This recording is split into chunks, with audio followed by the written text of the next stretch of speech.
Terdapat di Quran surat Al-Baqarah ayat 83. Wa qulu linnasi husna. Wa qulu linnasi husna.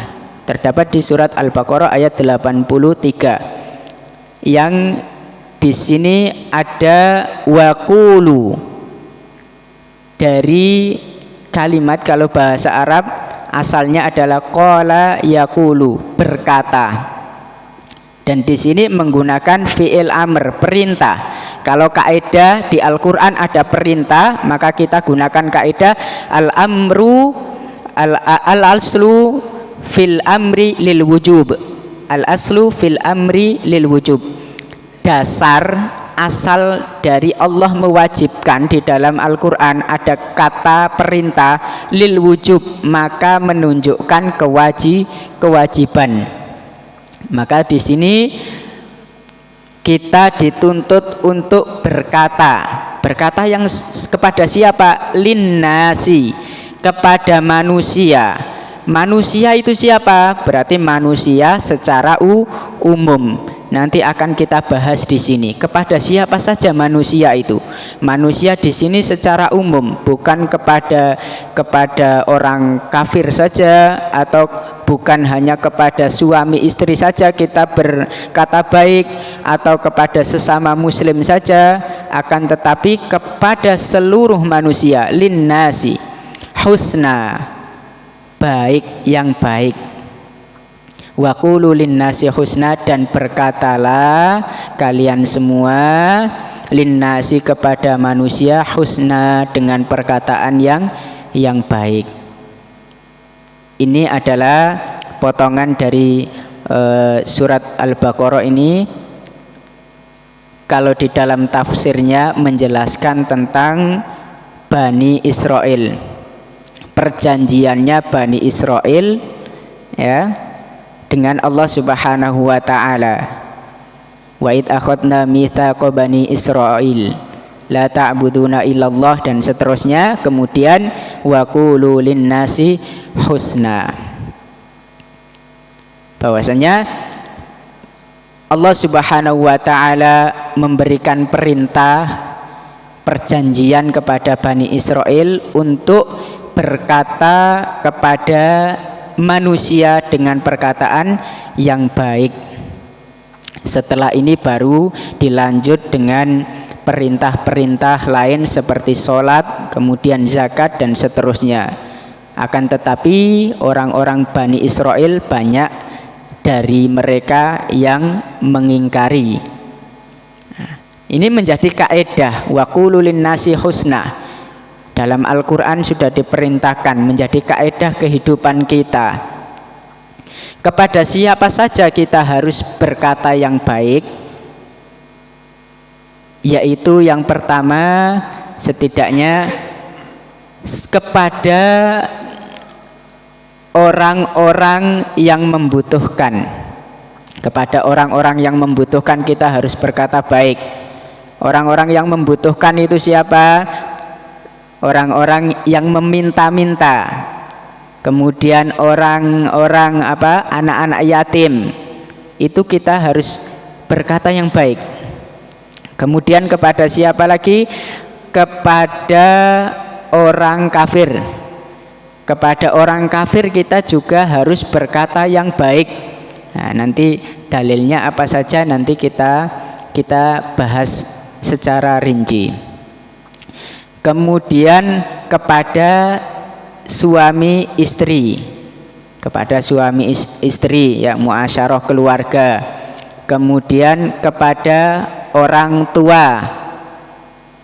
Jadi semuanya kita harus berkata yang baik, ya, kepada suami istri, iya, kepada orang tua, iya, terlebih kepada anaknya, kemudian kepada orang yang lemah, kepada yang membutuhkan, pengemis, kemudian anak yatim, fakir miskin, dan lain sebagainya, kepada orang-orang yang jahil.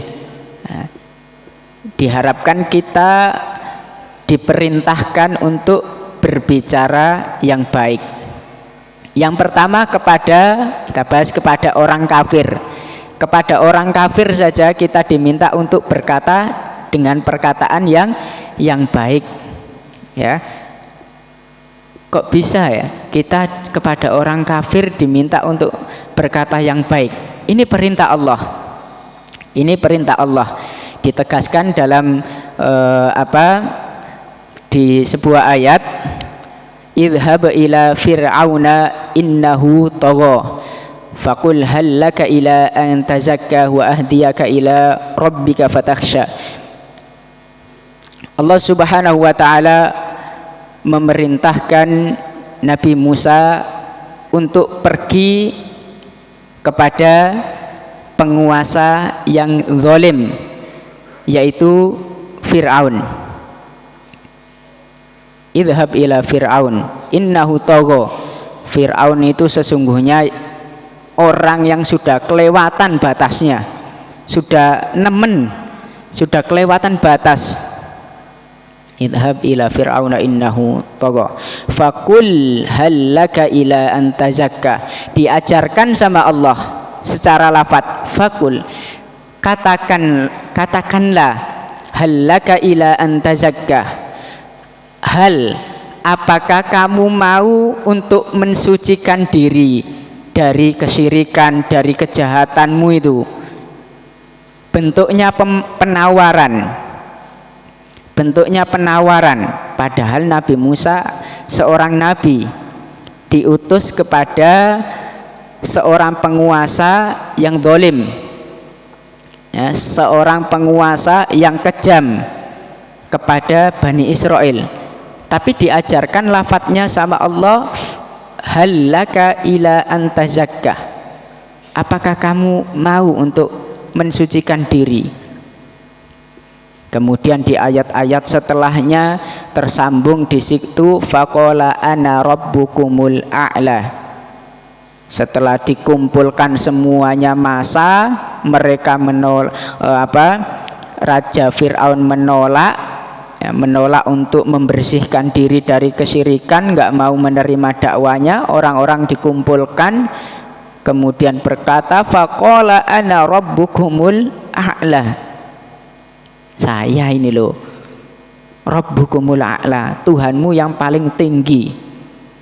Tuhanmu yang paling tinggi. Terus apa?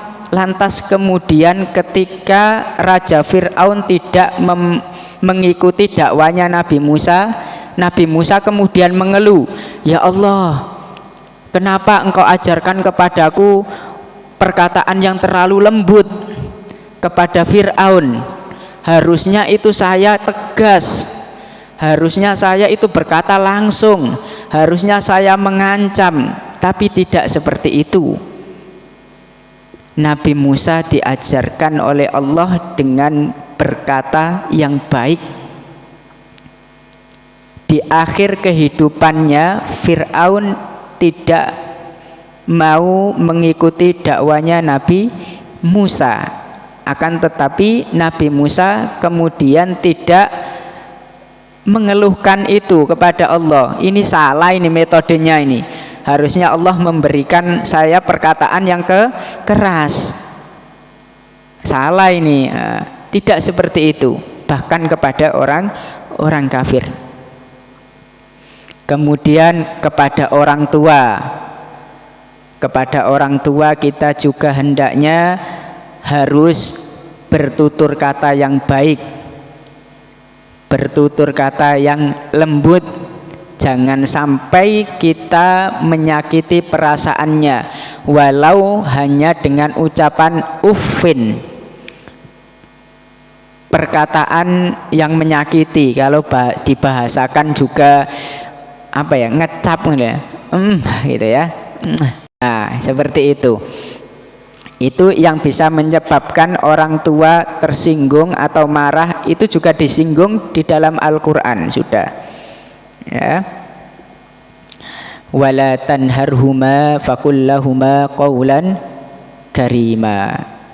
Jangan bentak keduanya, jangan bicara kasar.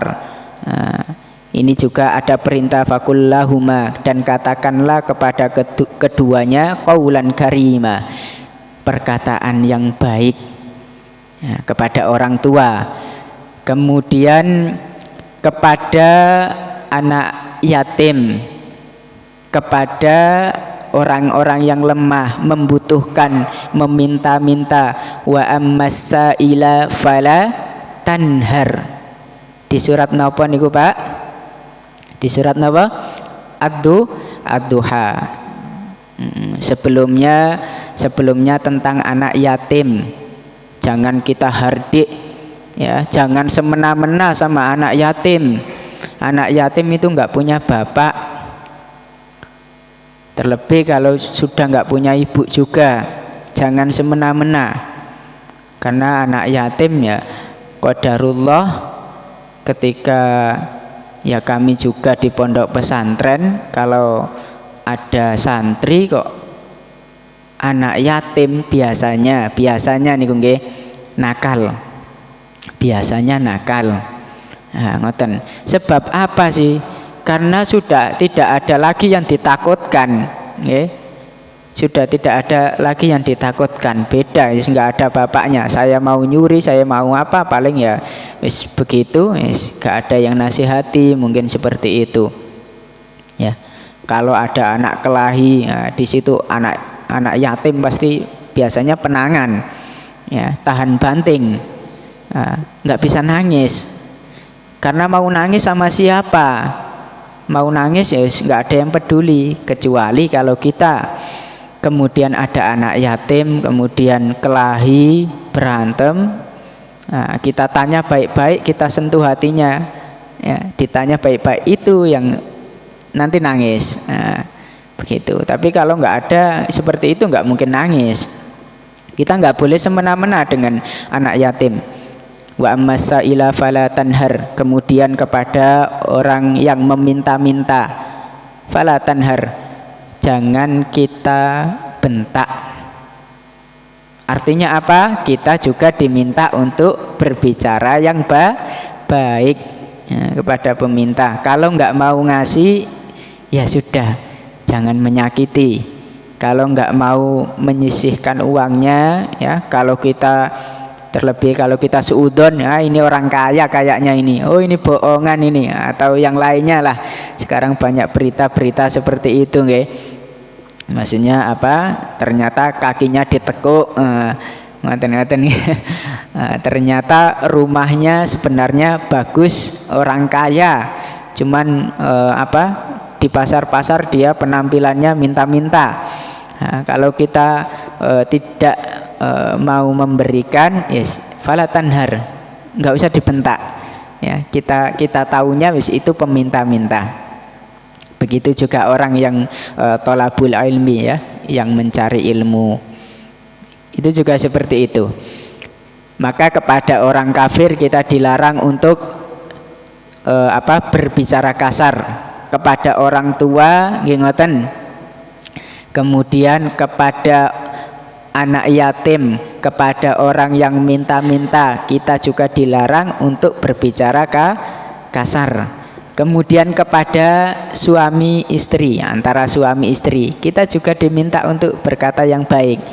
Di dalam Al-Quran, wa ashiruhunna bil ma'ruf, secara umum, bermuasyarahlah, kemudian berkatalah kepada suami istri bil ma'ruf, dengan baik, ya, fi'lan wa qaulan, perkataan dan perbuatan. Artinya tangannya nggak boleh kasar, mulutnya, lisannya juga nggak boleh kasar kepada istri, terlebih seorang suami kepada istri. Ini menjadi kaidah yang harus kita terapkan, wa qulu linnasi husna, kepada seluruh manusia, apapun jenisnya, ya, entah itu dekat dengan kita, entah itu jauh dengan kita, orang yang sudah kenal baik atau orang yang belum kenal, orang muslim, orang kafir, kita diminta untuk berkata dengan perkataan yang baik. Kemudian kepada orang-orang jahil, kepada orang-orang yang bodoh, Kepada orang-orang yang bodoh itu juga kita diminta untuk tetap berkata baik. Ya, wa idza khatabahumul jahiluna qalu salama. Wa idza khatabahumul jahilun, ketika orang-orang jahil, orang-orang bodoh itu berkata dengan nada yang tidak baik, yes, ngejek, yes, apa, qalu salama. Mereka para ibadur rahman, mereka para orang-orang soleh mengatakan salama, tidak mau nyari ribut. Sudah biarkan mereka itu orang-orang bodoh, biarkan ngejek saya, biarkan. Nah, begitu, itu sifatnya orang-orang yang soleh. Kemudian ini harus menjadi kaidah kita semua untuk bisa berkata dengan perkataan yang baik kepada seluruh manusia. Ya, kepada seluruh manusia. Ya, sebagaimana kisah Imam Abu Hanifah. Imam Abu Hanifah itu ya majelis taklim seperti ini. Majelis taklim, kakinya sedang sakit. Kakinya niku sakit Imam Abu Hanifah, kemudian dilonjorkan kakinya. Setelah dilonjorkan karena sakit, ada orang yang datang kepada Imam Abu Hanifah. Orang ini tampilannya keren, tampilannya gagah, orang pinter ini. Dengan rasa sakit kakinya ditekukkan. Nah, ternyata setelah duduk kemudian bertanya, mata yuftirus shaim, kapan orang yang berpuasa itu harus berbuka? Terus Imam Abu Hanifah menjawab, ketika matahari tenggelam, atau dalam kita ketika adzan maghrib. Terus malah tanya lagi, kalau mataharinya enggak tenggelam gimana? Wah, ini berarti ini bukan orang pintar berarti ya. Berarti bukan orang pintar seperti itu. Dijawab begitu malah kalau mataharinya enggak tenggelam gimana? Nah, gimana? Setelah itu beliau menjulurkan kakinya kembali karena melihat seorang ini ternyata biasa saja ya, termasuk muridnya. Ya, di sini al-insanu madani bi tabaihi kama yuqal. Orang itu memang tabiatnya itu baik. Tabiatnya itu memang fitrahnya itu baik, ya Pak. Tapi karena banyaknya bermuamalah, banyaknya kita berkumpul-kumpul dengan orang yang bermacam-macam, itu yang menjadikan nanti kita tabiatnya mengikut. Nah, ya, contoh mawon ya, tabiat seorang petani mungkin yes begitu nanti obrolannya apa. Kemudian mungkin di kalangan, kalau kita di kalangan TPI ya, kalau kita tidak bisa menyaring ya perkataannya seperti itu, okay. Nah, kemudian muasyarahnya sama orang-orang kantoran ya, pembahasannya nanti beda. Nah, maka pembahasan itu, perkumpulan-perkumpulan itu yang membuat kita itu nanti tabiatnya terbentuk, karakternya terbentuk.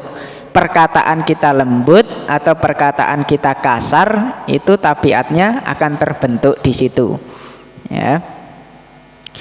Kemudian banyaknya pemikiran yang berbeda-beda, kemudian banyaknya perkataan yang berbeda-beda, itu yang kemudian menjadikan kita terbentuk karakternya. Pembicaraan kita mau kasar atau mau halus, itu terbentuk dari situ. Nah, kemudian di sini minal lataif ma'a hadhil ayah wa qulu linnasi husna anna hunaka qiraatun ukhra. Ada qiraah yang lain, ada bacaan yang lain. Di sini di kitab ini disebutkan wa qulu linnasi hasana. Ada yang membaca ngoten, Mbak. Nggih. Kalau umumnya kita dengar ya waqulu linnasi husna. Nah, itu riwayat Hafiz an Asim ngoten waqulu linnasi husna. Ada yang membaca dari riwayat lain waqulu linnasi hasana bi fathil ha wasin. Sinnya di fathah, nunnya juga di fathah. Apa maksudnya hasana dengan husna? Bermakna ya sama ya Bu, kebaikan.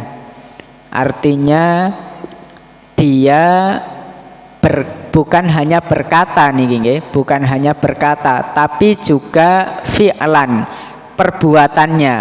Maksudnya bagaimana? Maksudnya ketika dia mengucapkan, kondisi jiwanya juga tidak dalam emosi. Nah, perkataannya lembut benar, perkataannya pelan, tapi sambil mukul. Begitu, nggih. Bukan seperti itu. Perkataannya baik, lembut, nggih. Saya mau ke sana dulu ya. Perkataannya lembut, didengar lembut, tapi sambil nendang, sambil ngeplak. Itu tidak diperbolehkan. Maksudnya adalah kebaikan dari perkataan dan dari perbuatannya juga seperti itu. Nah, maka di segala jenis ya manusia umum, maka kita harus terus berbuat baik. Sebab apa? Sebab ini adalah tuntunan. Allah Subhanahu wa taala memiliki sifat rahmah, dan salah satu bentuk konsekuensi sifat rahmanya Allah adalah Allah Subhanahu wa taala menurunkan Al-Qur'an. Allah karena rahmah, Allah menurunkan Al-Qur'an itu karena sifat rahmah beliau. Ya, sifat rahmanya Allah Subhanahu wa taala. Allah Subhanahu wa taala berfirman, Ar-Rahman 'allamal Qur'an. Ar-Rahman 'allamal Qur'an, yang mengajarkan Al-Qur'an kepada Nabi Muhammad sallallahu alaihi wasallam, kemudian disampaikan kepada para sahabat, yang kemudian sampai dengan saat ini kita baca dan kita pelajari. Ya, itu adalah konsekuensi dari sifat rahmanya Allah Subhanahu wa taala. Maka dari itu gimana? Adzan dahulu. Ini sudah mulai. Oke. Taib. Untuk season pertama ini adzan dulu. Mungkin nanti kalau ada pertanyaan bisa disiapkan dan diutarakan nanti season kedua.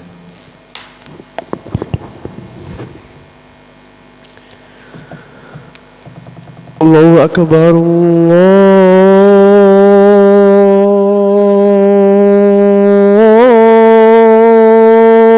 Allahu Akbar.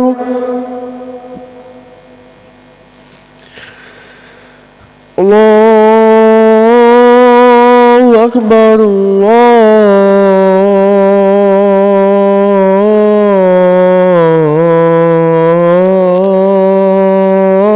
Allahu Akbar. Asyhadu an la ilaha illallah.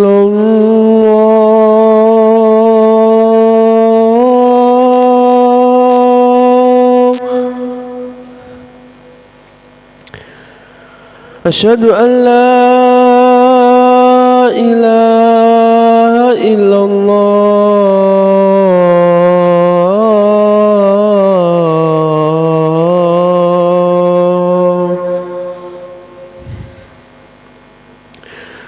أشهد أن محمدا رسول الله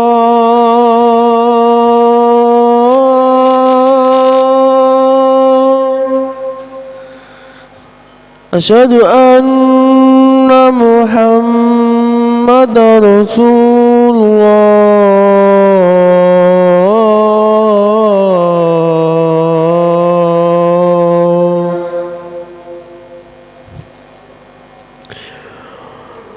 حي على الصلاة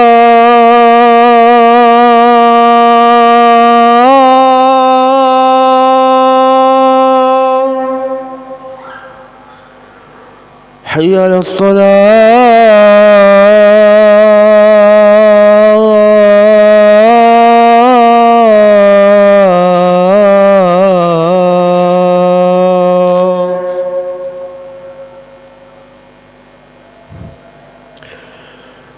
حي على الفلاح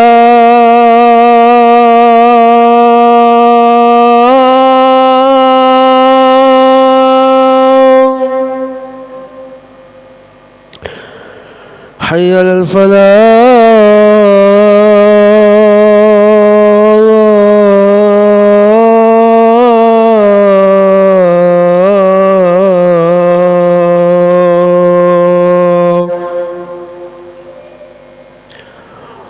الله أكبر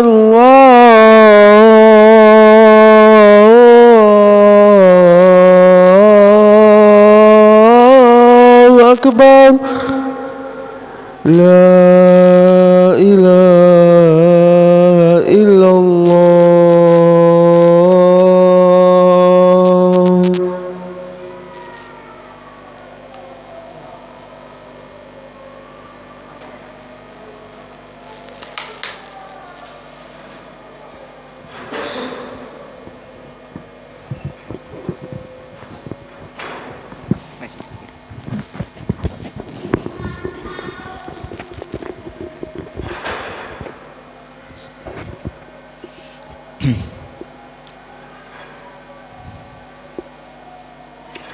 Baik.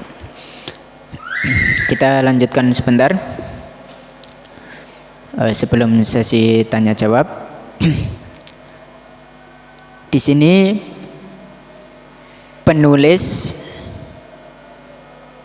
mengajak kita semua jangan sampai kalah dengan orang-orang Kristen. Ya, di sini disebutkan orang Kristen itu semangat untuk melakukan kebaikan, perkataannya baik, itu untuk mengundang massa supaya orang-orang yang belum mengenal agama itu bisa tertarik. Bahasa kita misionaris. Ya, di sini disebutkan karena banyaknya dari umat Kristiani, orang-orang Kristen yang kemudian memakai jurus ini, memakai jurus kebaikan dari perkataannya, perbuatannya untuk kemudian mengajak orang-orang kepada agamanya. Seharusnya kita yang umat Islam bukan hanya sekedar Islam, akan tetapi turunannya juga, ya, konsekuensi dari keislaman kita kan kita ada rukun-rukunnya itu, ya. Yang pertama adalah syahadatain, kita memberikan persaksian. Kemudian konsekuensi berikutnya baru nanti setelah persaksian baru ada sholat, zakat, puasa dan haji berupa perbuatan.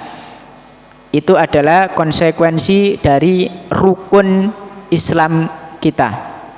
Kemudian nanti akan insya Allah dengan seperti itu akan menjadi keimanan yang kuat, kemudian akan memunculkan takwa, dan dengan itu, dengan takwa kita akan selalu memiliki rasa khasyatullah, takut kepada Allah Subhanahu wa ta'ala.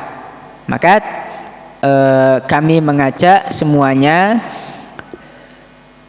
melalui satu kaedah ini, kaedah di dalam Al-Quran ini, kita buka dengan kaedah wa qulu linnasi husna.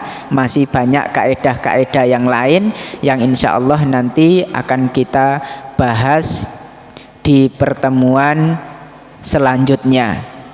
Kaedah-kaedah di dalam Al-Quran yang menguatkan jiwa kita, yang nanti akan efeknya kepada kehidupan kita, insya Allah. Ya, mungkin itu yang dapat kami sampaikan. Selanjutnya kalau ada pertanyaan, kami kembalikan ke moderator. Taib, alhamdulillah demikian yang disampaikan oleh beliau Zazuri. Mudah-mudahan kita bisa mengambil ilmunya. Tapi kemudian season kedua yaitu tanya jawab, mungkin dari bapak-bapak atau ibu-ibu yang mau bertanya, kami persilahkan.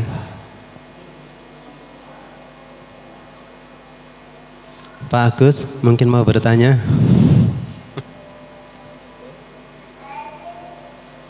Mungkin dari ibu-ibu kalau mau bertanya bisa ngirim lembaran kertas atau sebuah buku.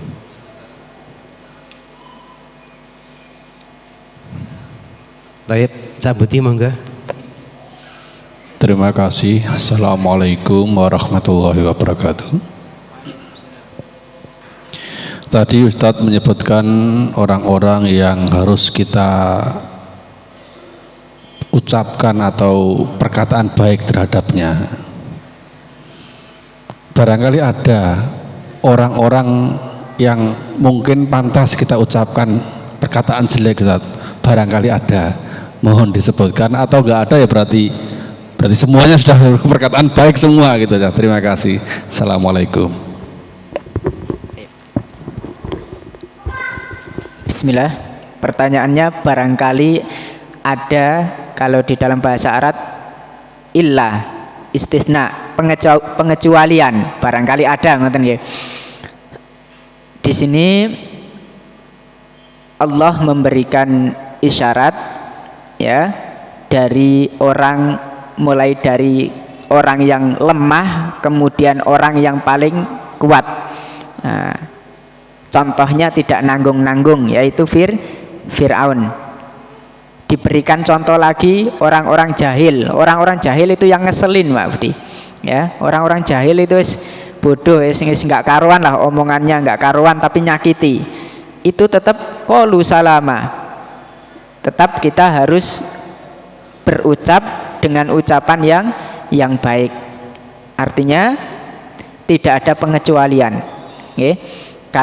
Kalaupun kita mengucapkan kasar, itu berarti kita sendiri yang terbawa tadi nafs lawama atau al-ammarah bisu.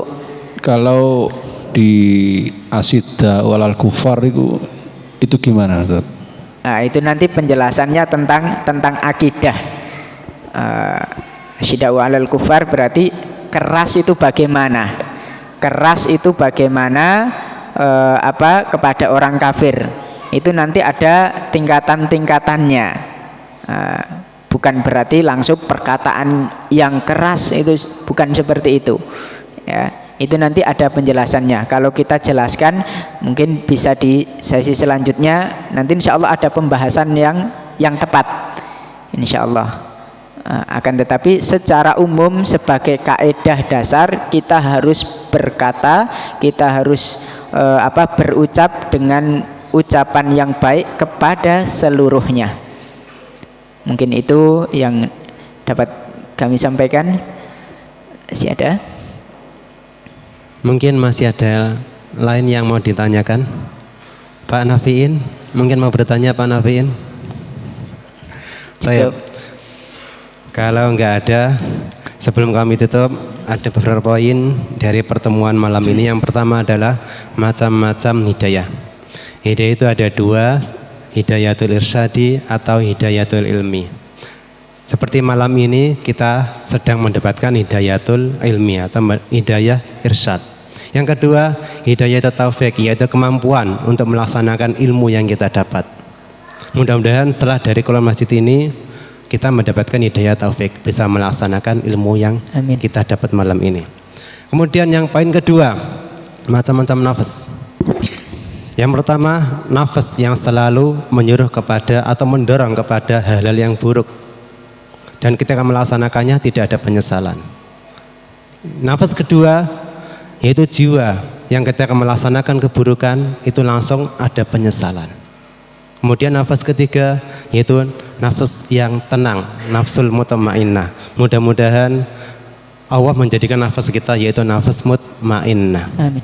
Kemudian poin ketiga pada pertemuan malam ini yaitu perintah untuk selalu berkata baik, lebih-lebih kepada orang yang berada di bawah kita. Taib, mungkin cukup sekian. Mari kita tutup dengan bacaan alhamdulillah dan kebetulan majelis.